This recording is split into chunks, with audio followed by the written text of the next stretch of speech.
In a little more than a dozen years, Max Paul has fulfilled the dreams of Scottsdale founding father Winfield Scott to make Scottsdale a renowned center for health and wellness. Taking Scott's vision to new heights, Scottsdale has become a focal point for cancer and genomics research, trauma care, and superb patient services through Paul's leadership.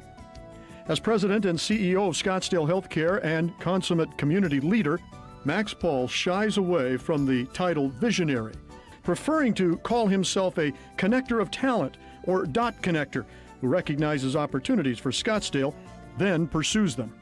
Born in Fremont, Michigan, Paul gained a strong work ethic from his father, Henry, a mechanic, and mother, Margaret, a schoolteacher.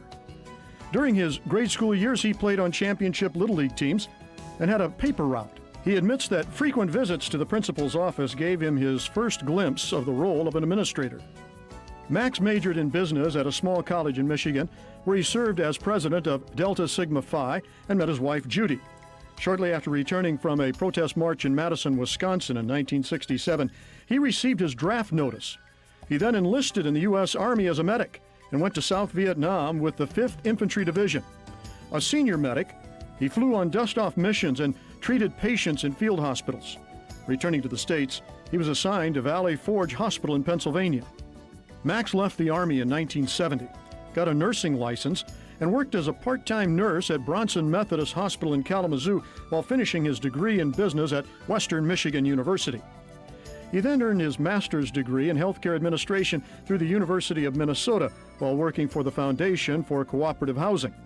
As part of his graduate work, Max was appointed an administrative fellow at St. Luke's Hospital in Kansas City, where he rose to the position of assistant director. By this time, Max and Judy had a family of 2 girls, Melanie and Amy. In 1977, Boone Hospital Center in Columbia, Missouri, hired Paul as its administrator.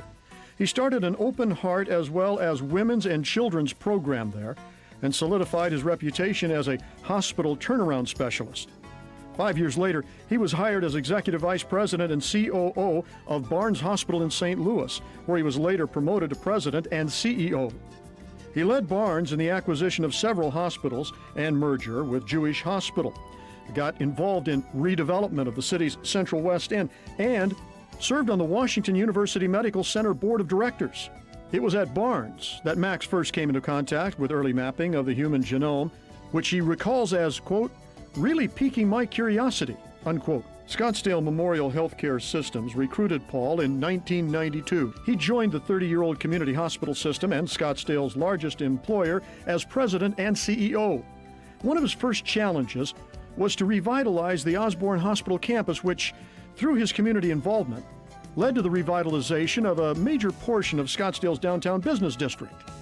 Now, although some had predicted the demise of the Osborne location as the city's population moved north, Paul saw opportunities to reinvest in new medical programs, to attract and retain the best staff, and to build state-of-the-art patient care facilities.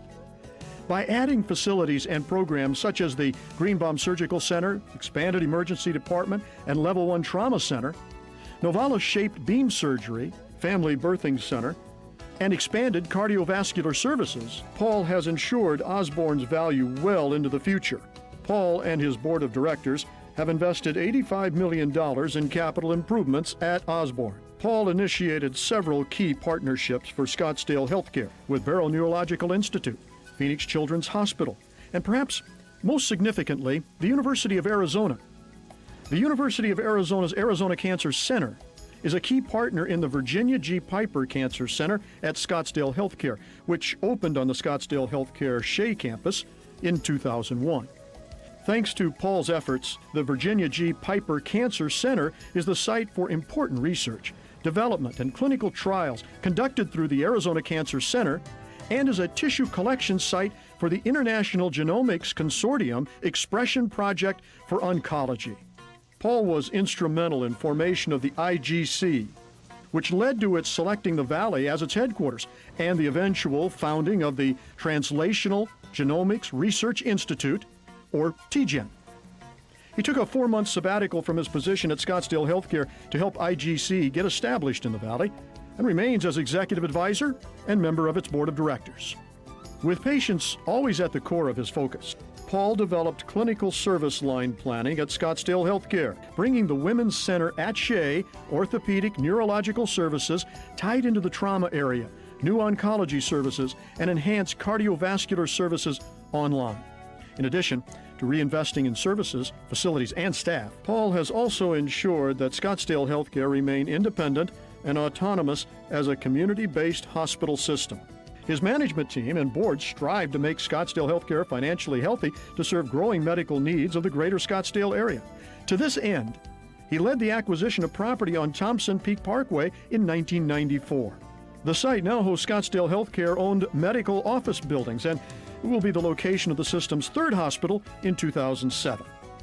Now, throughout his tenure, Scottsdale Healthcare has been recognized by a wide range of honors, from Best Place to Work to Best Employer for Workers Over 50 to Scottsdale's Excellence in Business Award. Paul puts his leadership and dot-connecting talents to work for a variety of community organizations, too. He joined the Scottsdale Chamber of Commerce Board in 1992, served as the Chamber's president in 1998 and 1999. He was the catalyst for the Scottsdale corporate sponsorship of the Which Way Scottsdale Report in 2003. He was a founder of the Links Community Collaborative in the mid-1990s and continues to serve on its advisory board. Paul serves on the Scottsdale Leadership Advisory Board, the W.P. Carey School of Business Dean's Council at ASU, and is a member of Greater Phoenix Leadership. He was also a founding member of the Phoenix Area Medical Education Consortium. A Scottsdale Charro, he is a veteran of numerous trail rides. With his retirement announcement for fall of 2005, Max plans to be active in genomics leadership, serve on healthcare-related boards, read, play golf, enjoy being a new grandfather, and pursue his newfound passion for creating pottery. As he is hardly the retiring type, Scottsdale will no doubt continue to benefit from his collaborative, optimistic philosophy, which he expresses through an often repeated JFK quote, "A rising tide lifts all boats."